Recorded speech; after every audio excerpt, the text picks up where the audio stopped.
The death of a giant is a monument to the fickle nature of our time here on Earth.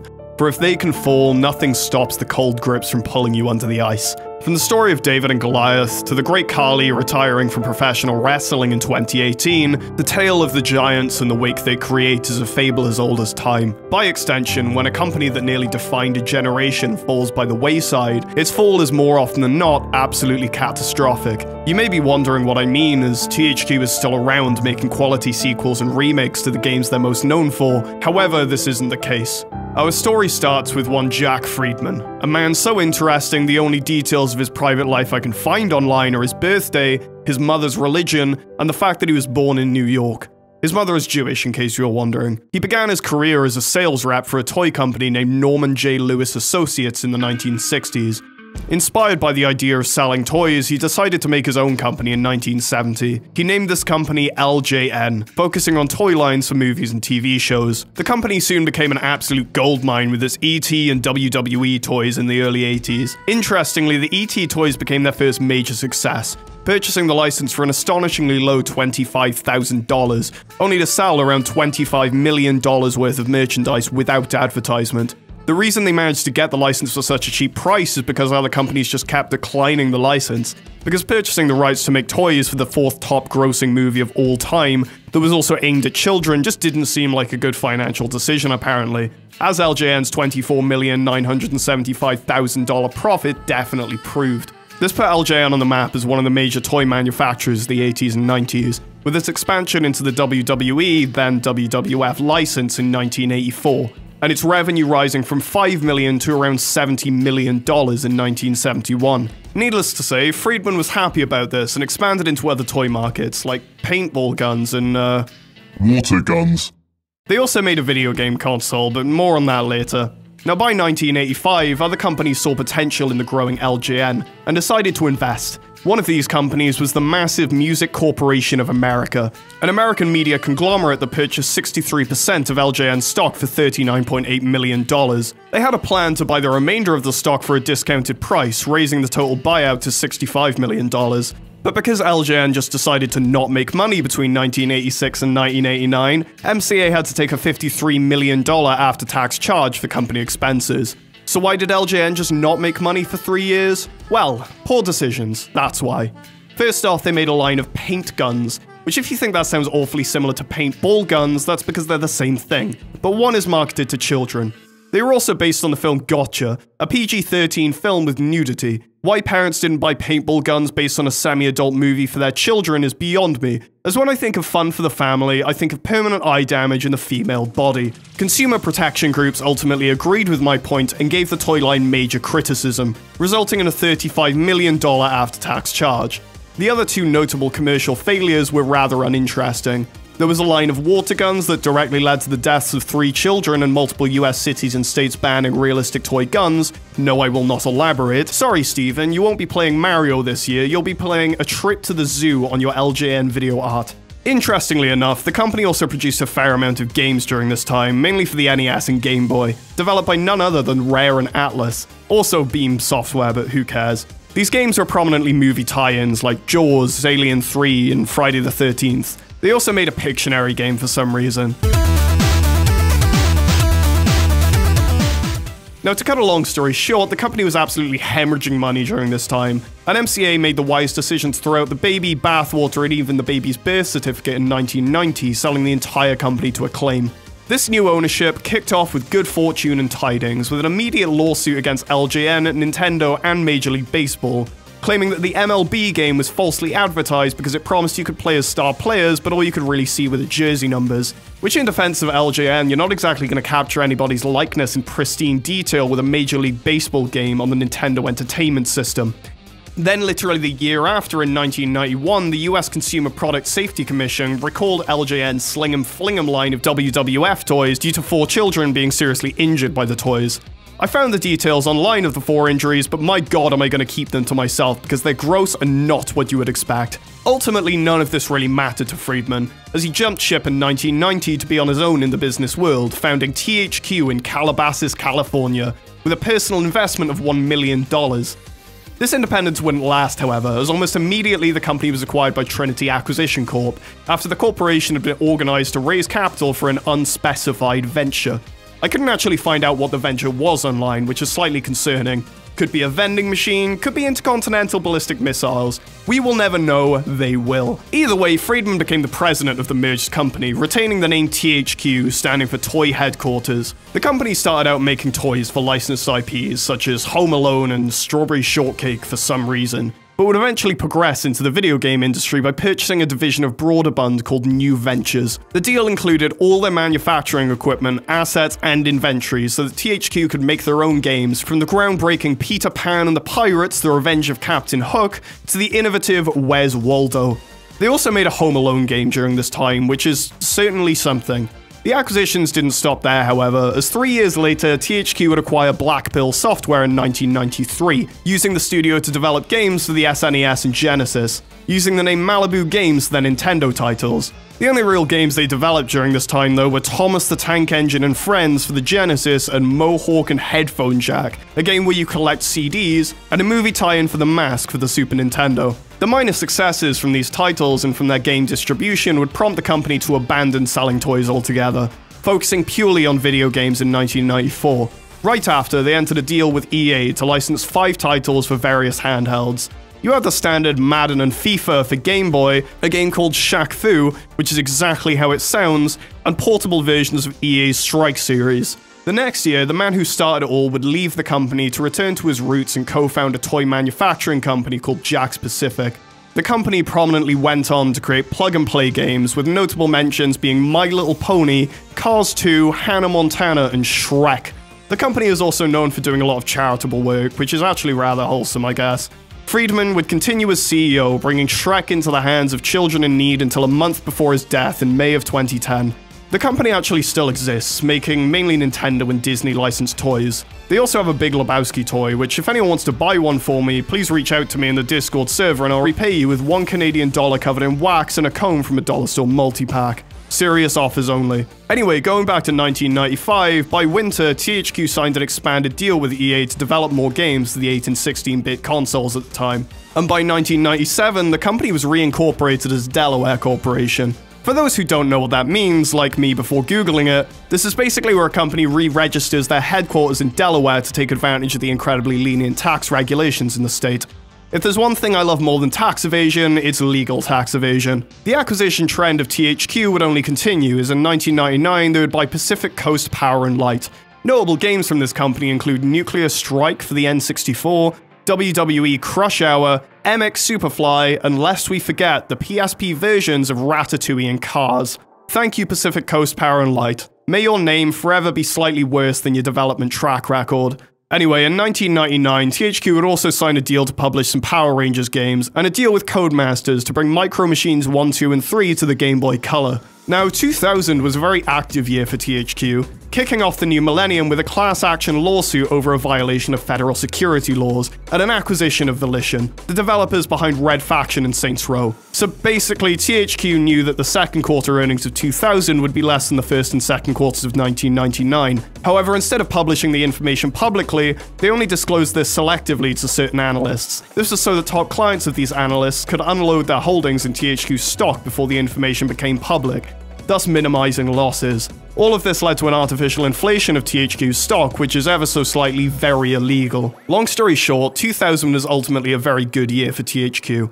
On one hand, they violated federal security, but on the other hand, Saints Row. They also signed a deal with Fox Interactive to bring The Simpsons, Buffy the Vampire Slayer, Aliens, and Croc 1 and 2 to the Game Boy Color. Now moving forward, 2001 would mark a monumental deal with Nickelodeon. They signed an agreement to make games based on Nickelodeon IPs, including Jimmy Neutron, Rugrats, Rocket Power, and the Wild Thornberrys for some reason.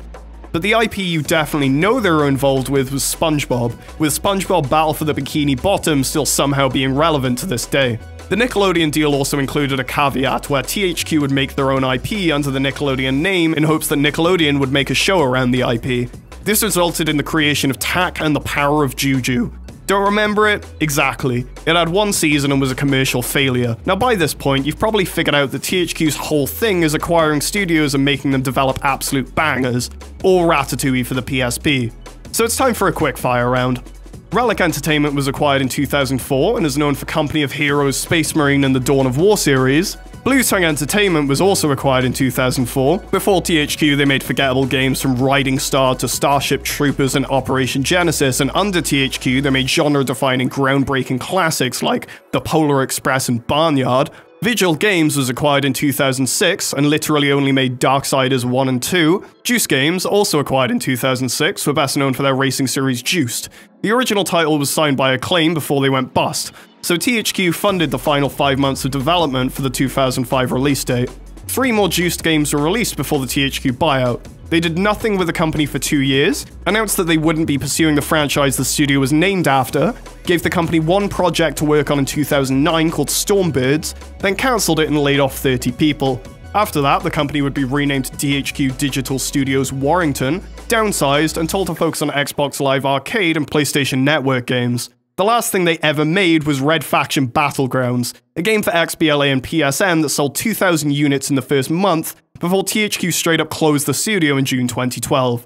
Thank you, THQ. Finally, in 2006, THQ would also acquire Chaos Studios, formed from core members of Trauma Studios, the people behind the Desert Combat mod for Battlefield 1942. They also collaborated on Battlefield 2 under EA. Now under THQ, they literally made 2 games, Frontlines, Fuel of War, a game I've never heard of, and Homefront. More on that later. These decisions would ultimately be a good move for the company, as on May 10th, 2007, they reported their highest annual sales figures ever, with revenues reaching over $1 billion. By March 2008, they were feeling confident and decided to revolutionize the gaming space by creating what they described as the first AAA game aimed at girls. Now remember, this is pre-Gamergate, pre-Twitch, and prior to the idea that women are also people and have the potential to enjoy video games. So what was this revolutionary idea? A cheerleading game for the Wii balance board called All Stars Cheer Squad. Thank you THQ for making the video gaming space more inclusive, one stereotype at a time. Needless to say, shares in the company fell 86%, their hold on kids games slipped due to the boom in free online flash games, and they closed 5 internal studios. Admittedly, this is mainly due to the global recession, but I really want to say the downfall of this company began with a cheerleading game for the Wii balance board. Now as for the studios they closed, there was Paradigm Entertainment, mainly known for flight simulation technology sold to space and aviation clients, Mass Media, known for Saints Row 2 and Tetris Evolution, Locomotive Games, previously Pacific Coast Power and Light, who I touched on earlier, Sandblast Games, who made some Wii games and the worst rated Red Faction game, and Helix Games, who made the DS version of Ratatouille, Wall-E, and some GBA games. This was all in an effort to cut $220 million from annual costs due to declining sales, with the company planning to invest in fewer and better bets. Sadly, this wasn't actually due to game quality or anything truly up to the company's intellectual properties, as most of its big-budget games sold poorly despite good reviews. In another cost-cutting measure, THQ decided to spin off 2 of its internal studios as independent companies. Heavy Iron Studios, known for making the normal version of Ratatouille, some SpongeBob games, and a Family Guy game, was part of the decision. Although the studio suffered layoffs of almost half its staff, it's still going to this day. The second company in this move of independence was Incinerator Studios. They made 3 Cars games, a Wii version of an MX vs ATV game, and Star Raiders. And then no one heard from them again. Interestingly, not even Wikipedia knows if they're defunct, citing the reason for their assumption being the deactivation of the company's website. 2 months later, THQ decided they were on a roll and decided to sell big huge games to 38 studios, who literally made no games under THQ and went on to make an expansion for Age of Empires 3 and a game called Kingdoms of Amalur, a game I've never heard of that was apparently well received. Only a few months after that, THQ would go on to buy Midway Studios San Diego for $200,000. The same studio behind the PlayStation ports of Doom and Quake. Ultimately though, they only had the studio make WWE All-Stars and help out with Darksiders 2. In February 2010, the company decided it could save even more money by reshuffling a lot of their studios.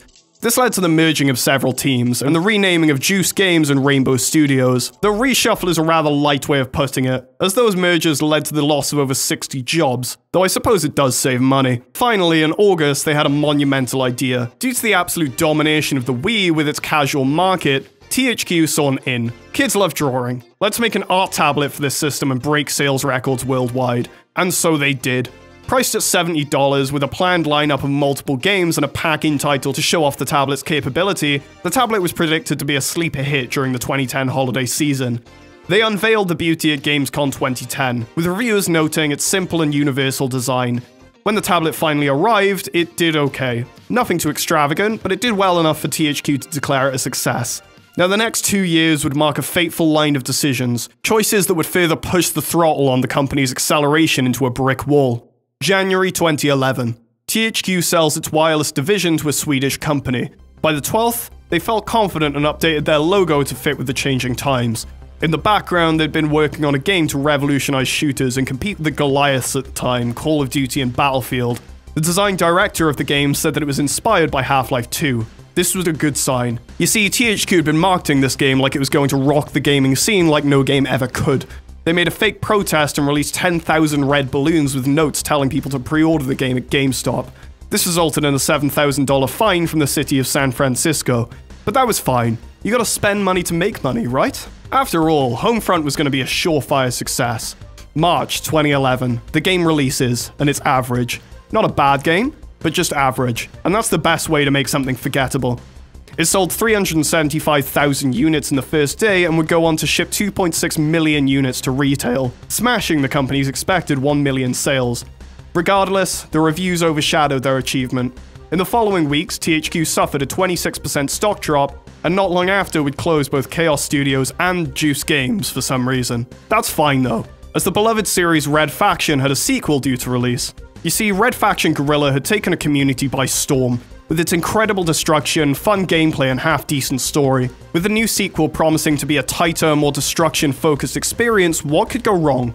Sure, instead of an open world, we're greeted with a linear story, with the game being entirely set underground, but the marketing manager said the environments would be varied and the setting wouldn't be creatively restrictive. The game would be a surefire success. June 7th, 2011. Red Faction Armageddon releases to middling reviews. Not a bad game by any means, but not great. Good destruction, uninspiring campaign. Cool weapons, uninteresting multiplayer. This would be another Homefront all over again. People shrug it off and forget about it. On July 27th, THQ announces that it'll be dropping the Red Faction series. THQ decided it had had enough. They were ready to let go of the growing pains and progress into a new era of gaming, focusing on high-quality, company-owned IPs for adults, shifting away from licensed kids games, and closing THQ Studios Australia and Blue Tongue. They also closed down THQ Digital Phoenix, formerly Rainbow Studios, the people behind the MX vs. ATV franchise for some reason. They were also working on something in the background. Although they had made that promise to focus on quality IPs for adults, the commercial success of U-Draw for the Wii was just too good to resist, and the company needed money. They announced that they would be continuing the line for PS3 and Xbox 360 to release in November 2011. Now here's the thing, these were the big boy consoles in contrast to the younger audience of the Wii. And if there's one thing hardcore gamers want, it's a drawing tablet to unwind after getting rejected by yet another girl gamer in a COD lobby. Then November rolls around, and the tablet releases to a resounding, oh, okay then. They sell around 1 million units at a discounted price, with 1.4 million units still in inventory.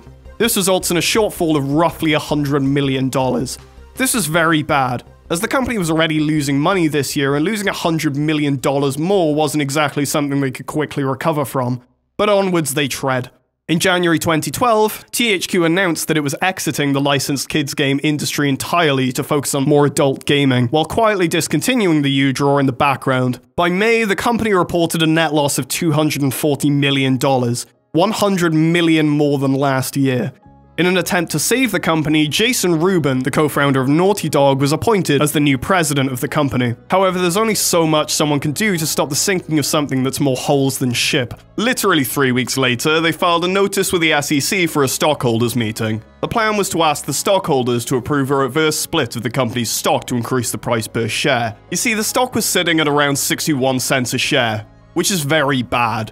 The minimum price for a stock to be listed on the Nasdaq is $1 per share. They'd already been given a notice that they had 60 days to increase the price per share or they'd be delisted from the Nasdaq exchange, which would further spiral the company into failure. Before the meeting on July 4th, THQ announced a deal that it was turning over the UFC license to EA. Now this is all rather ironic, as the president of the UFC, Dana White, went on a whole tirade about how EA sucked, their earnings were terrible, and they would see where they are in the next 2 years. Long story short, she looked a little bit sheepish in the interview regarding the licensing changeover. Now moving back to financial ruin for a sec, after the meeting took place, the company was saved. for all of about 15 seconds, as by November, THQ reported that they couldn't repay a $50 million loan from Wells Fargo, and they were on the verge of Chapter 11 bankruptcy. The stock price dropped from $3 to $1.16, with long-term liabilities of over $250 million. And worst of all, we're forced to delay Company of Heroes 2 and Metro Last Light by a whole 4 months. There was one last plan to get the company out of their downward spiral, and that was a little-known company known as Humble. In an attempt to raise money, they partnered with Humble to make a THQ bundle. They sold nearly 800,000 bundles, valued at around $5 million. Jason Rubin reportedly spent $11,050 of his own money to contribute to the fundraising. Now, although they sold an unbelievable amount of games, this didn't come close to the $50 million unpaid loan, let alone the long-term liability of $250 million. Only a few days after the bundle ended, THQ filed for Chapter 11 bankruptcy. The initial plan was to sell THQ and all of its assets to Clearlake Capital, with a former colleague of Jason orchestrating a stalking horse bid with the company. Now, this is a way to avoid low bids during the auctioning of assets by having Clearlake place reserved bids. Now, as nice as this would have been, Judge Mary F. Woolreath didn't agree and ultimately denied the proposal. Creditors then approved an individual auction of THQ's properties, forever splitting up the dysfunctional family behind Saints Row, SpongeBob, and Ratatouille the video game. Now it's time for a little Where Are They Now section. Homefront would be acquired by Crytek, who started development on Homefront The Revolution before closing down the studio developing the game and selling the property to Koch Media, the parent company to Deep Silver. Deep Silver then acquired the developers and made a new studio for them so they could finish the game. Relic Entertainment and the game rights to the Warhammer 40k series were sold to Sega, where they remain to this day. Publishing rights to Turtle Rock Studios Evolve and the WWE license was sold to Take-Two Interactive, where they continue to bury the franchise into a live service grave. Fun fact actually, I was banned from WWE 2K20 in under 12 minutes for reasons that I'm just not willing to mention. Ubisoft acquired THQ Montreal and the publishing rights to South Park The Stick of Truth. They went on to merge the company with Ubisoft Montreal and made South Park The Fractured But Whole, and a South Park mobile game with Ubisoft San Francisco. Volition and the publishing rights to Metro were also sold to Deep Silver. They went on to reboot Saints Row, failed spectacularly, and got transferred to Gearbox only to shut down in 2023. Vigil Games and THQ's publishing unit were still involved in the bankruptcy case, and subsequently all staff were laid off. The Nickelodeon license would also be acquired by Activision, but would later expire. All of the remaining properties, such as Darksiders, Homeworld, Red Faction, and Destroy All Humans, would then be sold off to a small company known as Nordic Games.